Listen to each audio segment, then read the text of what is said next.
Chief secretary అనేది విన్నాం sir. Special chief secretary బాధ్యతలు ఎలా ఉంటాయి? అంటే బాగా స్పెషల్గా ఉన్న వాళ్ళని స్పెషల్ చీఫ్ సెక్రటరీ పిలుస్తారు. అంటే ఎవ్రీ డే సీఎంకి కనెక్ట్ అయి ఉంటారా సార్, అలా అనుకోవచ్చా? నో అట్లా ఏం కాదు. సో టెక్నికల్ ఆన్సర్ ఏముంది అంటే ప్రతి ఒక్కరికి జీవితంలో ప్రమోషన్ దొరుకుతుంది. సో మా ఐఏఎస్లో కూడా అట్లే ప్రమోషన్ ఛానల్స్ ఉంటాయి. సో చివర్లో లాస్ట్ ప్రమోషన్ చీఫ్ సెక్రటరీగా ఉంటుంది. బట్ మనందరికీ తెలుసు చీఫ్ సెక్రటరీ ఒకే వ్యక్తికి ఆ బాధ్యత వస్తుంది. బట్ ఆ క్యాడర్లో ఎవరైనా చేరిపోయారో అంతకంటే ముందు ఫర్దర్ వాళ్ళకి ప్రమోషన్ ఇచ్చే అవకాశం లేదు. అట్లాంటి వాళ్ళ కోసం ఈ పదం వాడతారు. అంటే సేమ్ కార్డర్లో ఉన్నాము, ది చీఫ్ సెక్రటరీ కాదు, బట్ అదే కార్డర్లో ఉన్నటువంటి చీఫ్ సెక్రటరీగా ఉన్నాను. That's very nice sir. ఇమీడియట్గా తెలంగాణలో ఒక 3 ఇంపార్టెంట్ చేంజెస్ చేయాలి అని అంటే మీరు ఏం చేస్తారు సార్?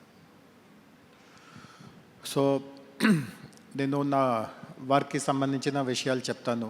నేను మెట్రోపాలిటన్ ఏరియా బాధ్యత చూస్తున్నాము. హైదరాబాద్, సైబరాబాద్ మరియు మల్కాజ్గిరి ఈ 3 కార్పొరేషన్స్ని కలిపితే హైదరాబాద్ మెట్రోపాలిటన్ ఏరియా వస్తుంది. ఔటర్ రింగ్ రోడ్ లోపు ఉన్నటువంటి అన్నిటినీ కలిపి ఇది ఒక మెట్రోపాలిటన్ ఏరియా ఉంది. సో ఈరోజు పరిస్థితి ఎట్లా ఉంది అంటే మన అందరూ హైదరాబాద్లో నివసిస్తున్నాము. భారతదేశంలో మన హైదరాబాద్ని వేరే ఏ నగరంతో పోల్చినా ప్రతి ఒక్కరూ హైదరాబాదే బెటర్ నగరము, ఇక్కడే ఉండాలి. సపోజ్ మనము బెంగళూరుని హైదరాబాద్తో పోలిస్తే Hyderabad is a better city, గుడ్గావ్ని హైదరాబాద్తో పోలిస్తే Hyderabad is a better city. అంటే దీంట్లో రెండో ఆలోచన ఏమి ఉండదు. బట్ మనము ఒకవేళ హైదరాబాద్ని గ్లోబల్ సిటీస్తో పోలుస్తూ ఉంటే, అండ్ గ్లోబల్ సిటీస్ అంటే నేను న్యూయార్క్, లండన్ గురించి మాట్లాడట్లేదు. మనకు సౌత్ ఈస్ట్ ఏషియాలో కొన్ని సిటీస్ ఉంటాయి. ఉదాహరణకి బ్యాంకాక్ కావచ్చు, కువాలాలంపూర్ కావచ్చు, మనీలా కావచ్చు, జకార్తా కావచ్చు. ఇట్లాంటి సిటీస్తో కూడా మన హైదరాబాద్ని పోలుస్తూ ఉంటే అంటే మనము ఫ్రాంక్గా ఉండాలి కొన్ని విషయాల్లో. ఈ సిటీస్ కంటే కూడా మన స్థాయి ఇంకా చాలా చాలా తక్కువగా ఉంది. అంటే న్యూయార్క్, లండన్, దుబాయ్ గురించి నేను మాట్లాడట్లేదు. ఈ సిటీస్ స్థాయి వరకు కూడా ఎదగడానికి మనకు చాలా స్కోప్ ఉంది. సో గత 3-4 మాసాల నుంచి నేను ఒక ఎక్సర్సైజ్ ఏం చేస్తున్నాను అంటే మన సిటీలో లివేబిలిటీని ఇంకా పెంచుకోవడానికి ఏమేమి చేయవచ్చు. సో కనీసం ఈ స్థాయిలో ఉన్నటువంటి సిటీస్కి సమానంగా మనము కూడా ఎదగలము.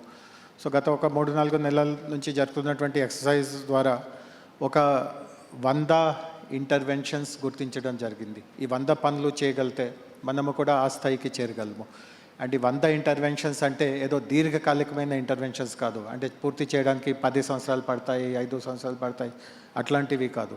సంవత్సరం, 6 months, 1.5 years అంటే చిన్న వ్యధిలోనే వాటిని మనము ఇంప్లిమెంట్ చేసి రిజల్ట్స్ కూడా వచ్చే స్థాయికి తీసుకువెళ్ళగలము. సో అట్లాంటివి ఉన్నాయి. అండ్ ఇందులో చాలా పెద్ద రేంజ్ ఉంది. సో ఉదాహరణకి మన సిటీలో చాలామంది పెట్స్, వాళ్ళ దగ్గర పెట్స్ ఉంటాయి అనుకోండి. సో సిటీని పెట్ ఫ్రెండ్లీగా ఎట్లా చేయవచ్చు. సిటీలో ఎక్కువ ప్లే గ్రౌండ్స్. ఈరోజు చాలామంది పేరెంట్స్కి వాళ్ళ పిల్లల్ని ఏదో ఒక రూపంలో స్పోర్ట్స్ ఆడించాలి. సో అఫోర్డబుల్ ప్లే గ్రౌండ్స్, రకరకాల స్పోర్ట్స్తో కూడిన కనీసం ఒక 100 ప్లే గ్రౌండ్స్ సిటీలో కొత్తగా ఎట్లా తయారు చేయవచ్చు. ఇవి స్టేడియమ్స్ కాదు, జస్ట్ ప్లే గ్రౌండ్స్. అక్కడ బేసిక్ ఫెసిలిటీస్ ఉంటాయి. మీరు సరదా కోసం కానీ కొంత సీరియస్నెస్తో కానీ అక్కడికి వెళ్ళి ఆడుకోవచ్చు. మన సిటీస్లో ఎంతోమంది స్ట్రీట్ వెండర్స్ ఉంటారు. అండ్ స్ట్రీట్ వెండర్స్కి కూడా జీవనోపాధి అవసరం ఉంది. సో ఒక నియంత్రణ వ్యవస్థ కింద ఒక కంఫర్టబుల్ పద్ధతిగా స్ట్రీట్ వెండర్స్ని మన సిటీలో ఎట్లా మనము ఆదుకోవచ్చు. అదేవిధంగా కొన్ని దగ్గర మనకు తెలుసు భారీ వర్షం కురిసేటప్పుడు కొన్ని దగ్గర వాటర్ లాగింగ్ అయిపోతాయి. సో వాటర్ లాగింగ్ లేని సిటీగా ఎట్లా దీన్ని తయారు చేయవచ్చు. ఫుట్పాత్స్, పేవ్మెంట్స్ని ఎట్లా మంచిగా చేయవచ్చు, ట్రాఫిక్ని ఎట్లా నియంత్రించుకోవచ్చు. సో ఇట్లాంటి చాలా ఒక 100 అంశాలు ఇందాక చెప్పినట్టుగా వీటన్నిటిని మనము చాలా చిత్తశుద్ధితో అమల్లోకి తీసుకురాగలిగితే మన సిటీ లివబిలిటీ చాలా చాలా పెరుగుతుంది.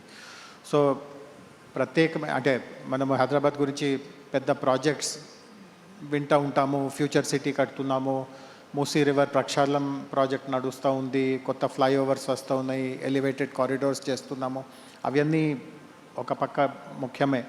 బట్ గ్రాస్ రూట్ స్థాయి నుంచి మన లివబిలిటీని ఎట్లా మెరుగుపరుచుకోవాలి. ఇతర సిటీస్తో పోలిస్తే హైదరాబాద్ కూడా సమానంగా ఉన్నట్టుగా అట్లాంటి ఒక ఖ్యాతి ఎట్లా చాటాలి, అట్లాంటి పనిలో నేను ప్రస్తుతానికి పూర్తిగా నిమగ్నంగా ఉన్నాను. ఇప్పటి వరకు మీరు చాలా చాలా డిపార్ట్మెంట్స్లో వర్క్ చేశారు. ఇన్నాళ్ళుగా మీరు తీసుకున్న ఒక 3 కీలకమైన నిర్ణయాలు తెలంగాణ మార్చేసిన పాయింట్స్ అంటే ఏం చెప్తారు సార్? సో నేను ఎక్కువ డిపార్ట్మెంట్స్లో పని చేయలేదు.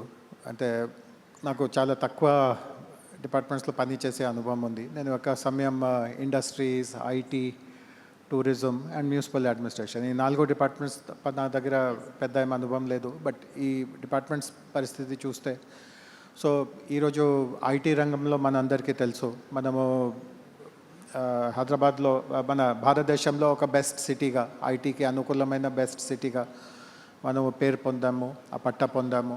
సో దాని వెనక 2014లో కొత్త రాష్ట్రం ఏర్పడేటప్పుడు కొన్ని కీలక నిర్ణయాలు తీసుకోవడం జరిగింది. ఒకటి ఏముంది అంటే ఐటీ కంపెనీస్కి టాలెంట్ చాలా భరోసాగా వాళ్ళ దగ్గరికి ఉండాలి.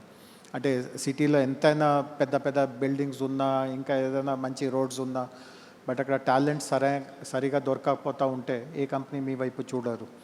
సో టాలెంట్ తయారు చేయడానికి కంపెనీస్కి బాగా అనుకూలమైన టాలెంట్ కోసం ఒక పద్ధతి అనుసరించుకోవడానికి మేము ఒక సంస్థ ఏర్పాటు చేశాము. టాస్క్ అనే పేరుతో సంస్థ ఉంది.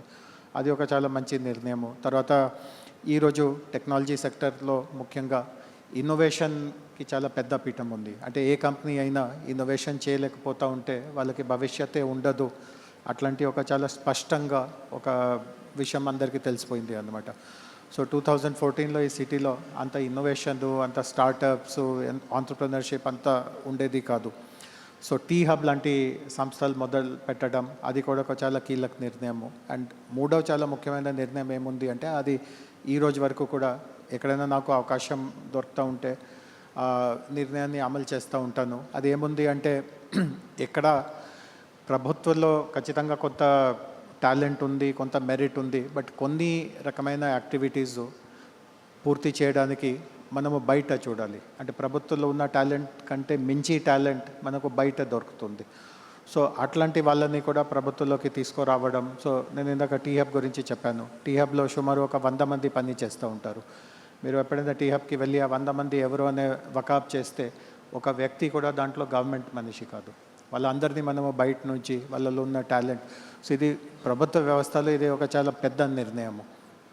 దట్ మన టాలెంట్ కంటే బయట టాలెంట్ ఇంకా మెరుగుగా ఉంటుందో వాళ్ళని లోపలికి తీసుకువస్తాము.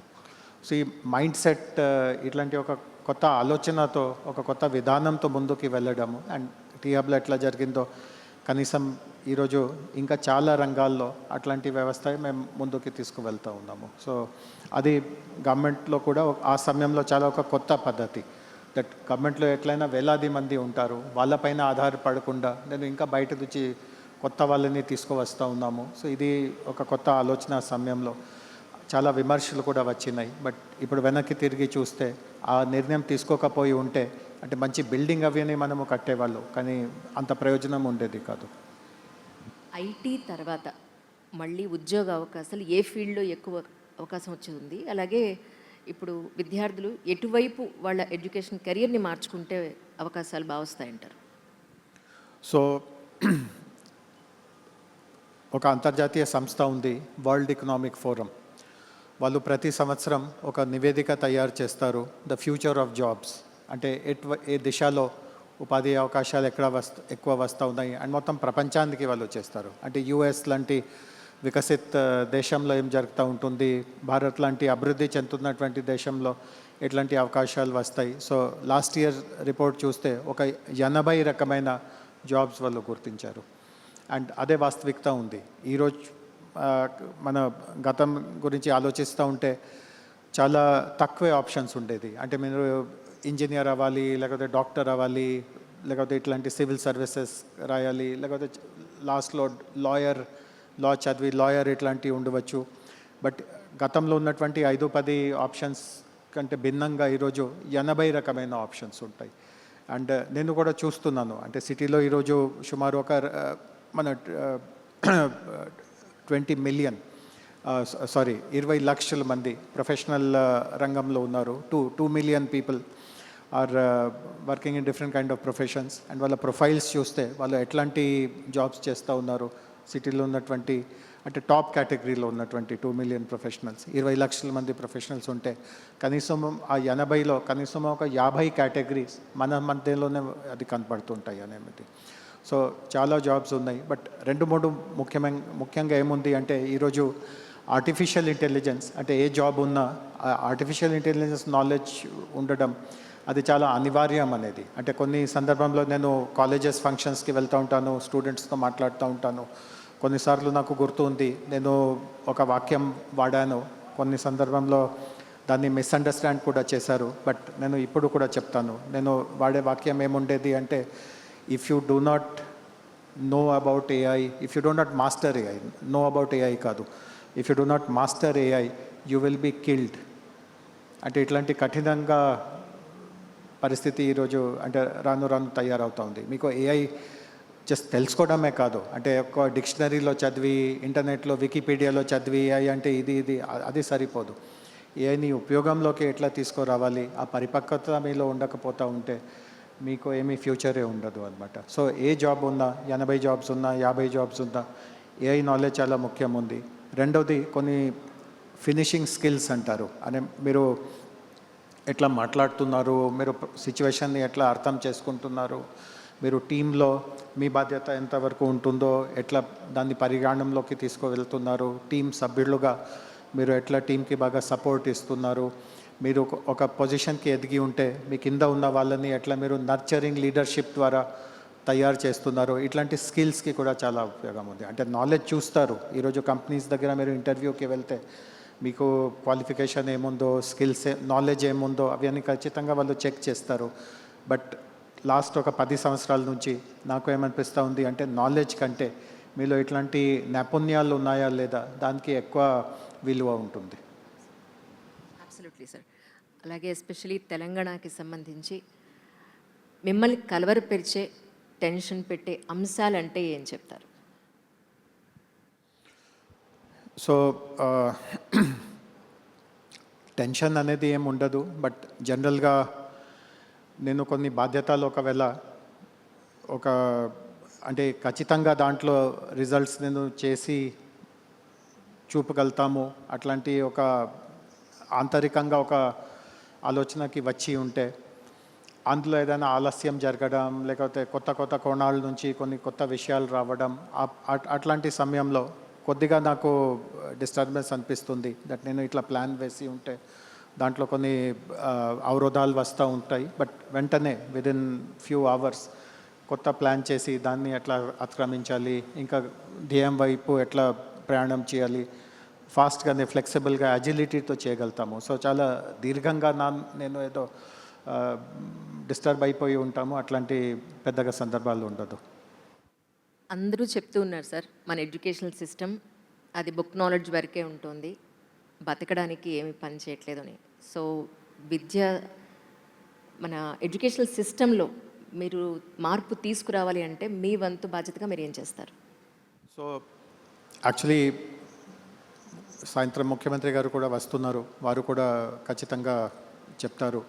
బట్ ఆయన తీసుకుంటున్నటువంటి నిర్ణయము చాలా మౌలిక నిర్ణయము. అంటే ఇక్కడ హాల్లో ఉన్న ప్రతి ఒక్కరు ఏదో ఒక సందర్భంలో కాలేజ్కి వెళ్ళి ఉంటారు, ఎడ్యుకేషనల్ ఇన్స్టిట్యూషన్స్ చూసి ఉంటారు. మన భారతదేశంలో ఒకే ముఖ్యమైన సమస్య ఏముంది అంటే మనము క్వాలిటీ విద్య ఇవ్వలేకపోతున్నాము. అంటే ఖచ్చితంగా కొన్ని ఇన్స్టిట్యూషన్స్ చాలా పెద్ద స్థాయిలో ఉన్నాయి. బట్ ఒక సాధారణ విద్యా సంస్థలో క్వాలిటీ ఎడ్యుకేషన్ రాలేకపోతున్నాను. దానికి ఒకే ఒక ప్రధానమైన కారణం ఏముంది అంటే ఆ క్వాలిటీ ఇచ్చే వాళ్ళు చాలా తక్కువ మంది ఉంటారు. అంటే మనము వేలాది మంది టీచర్స్ని రిక్రూట్ చేయగలము, బట్ అందరిలో ఏ రూపంలో నాణ్యతతో కూడిన విద్య అందించాలి అట్లాంటి ప్రవీణత ఉండదు అన్నమాట.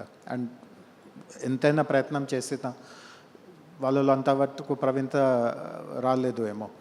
సో దాని సమాధానం ఏముంది అంటే ఉన్న టాలెంట్ ఉన్న క్వాలిటీ ఉన్న వాళ్ళు లార్జ్ స్కేల్లో ఎట్లా విద్యని అందించుకోగలగాలి, దానికి మనం ఏదైనా సొల్యూషన్ సమాధానం వెతుకోగలితే మౌలిక స్థాయి నుంచి మనకు మంచి మార్పు కనిపిస్తూ ఉంటుంది. సో ముఖ్యమంత్రి గారు 2 చాలా కీలక నిర్ణయాలు తీసుకున్నారు. ఒకటి ఏముంది అంటే ఈరోజు క్వాలిటీ ఎందుకు దొరకట్లేదు అంటే వేలాది శిక్షా సంస్థలు ఉన్నాయి. సో ఆయన వాటిని కాన్సాలిడేట్ చేయాలి అట్లా ఆలోచించారు. మన రాష్ట్రంలో కొన్నియే ఉండాలి. అంటే నేను నేరుగా ఈ విషయంతో డీల్ చేయట్లేదు కాబట్టి ప్రిసైజ్ నంబర్స్ నా దగ్గర ఉండదు. బట్ వారి ఆలోచన ఏముంది అంటే సపోజ్ 50,000 విద్యా సంస్థలు ఉంటే 5,000కే మనము పరిమితి చేయాలి. అండ్ ఆ 5,000లో బెస్ట్ క్వాలిటీ టీచర్స్ని పంపించాలి, బెస్ట్ వసతులు ఇవ్వాలి, వాళ్ళకి బ్రేక్ఫాస్ట్ ఇవ్వాలి. మన ఈరోజు ఆంగన్వాడీ అనే ఒక వ్యవస్థ ఉంటుంది, ప్లే స్కూల్స్. దానికి విద్యా బోధనతో ఏం సంబంధం ఉండదు. అది వేరే విభాగము, ఇది వేరే విభాగము. దాన్ని కూడా దీంట్లోకి తీసుకురావాలి. సో క్వాలిటీ మనము చిన్న వయసు నుంచి క్లాస్ అంటే 3 సంవత్సరాల వయసు నుంచి ప్రతి ఇంటరాక్షన్ క్వాలిటీతో కూడిన ఇంటరాక్షన్ అట్లాంటి మనము ఆశ్వాసనంగా ఒక గ్యారంటీగా మనం ఏర్పాటు చేయగలిగితే అప్పుడు ఆ ఫలితం ప్రతి విషయంలో మనకు కనిపిస్తుంది. ఇచ్చిన టైం 15 నిమిషాలండి కరెక్ట్గా. మాకు ముందు కూడా టైమర్ పెట్టారు, టైమ్స్ అప్ అని. Thank you sir, thank you so much once again. Thank you.